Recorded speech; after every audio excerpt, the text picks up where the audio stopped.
সম্মানিত ভাইরা, আদালত পরিচালনা করতে গিয়ে কি হয়েছে আপনারা দেখেছেন। আদালত প্রাঙ্গণ থেকে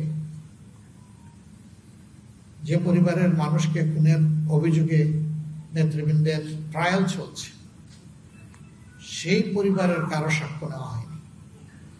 বরঞ্চ এক ভাই সাক্ষ্য দিতে এসেছিলেন, ইসাব আলীর ভাই সুকরঞ্জন বালি, তাকে আদালত প্রাঙ্গণ থেকে অপহরণ করা হয়েছে।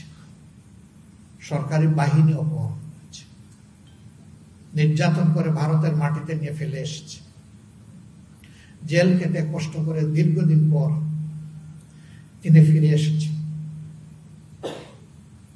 আল্লামা দিলওয়ার হোসেন সাঈদী, তিনি শুধু জামাতে ইসলামের সম্পদ ছিলেন না, তিনি শুধু বাংলাদেশের মানুষের সম্পদ ছিলেন না, তিনি ছিলেন বিশ্বের বিশ্বাসী মানুষের সম্পদ।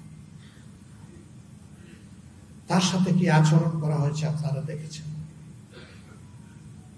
তার এই মামলার ব্যাপারে সঠিক কথাটা বলতে সাহস করে সুকরঞ্জন বালি এসেছিলেন, কিন্তু আইনজীবীর গাড়ির দরজা খুলে সেখান থেকে তাকে কিডন্যাপ করে নিয়ে যাওয়া হয়।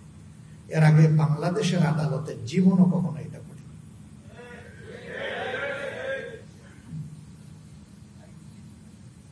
পাতানো ট্রায়ালের খবর মিডিয়া এসেছে, আপনারা দেখেছেন।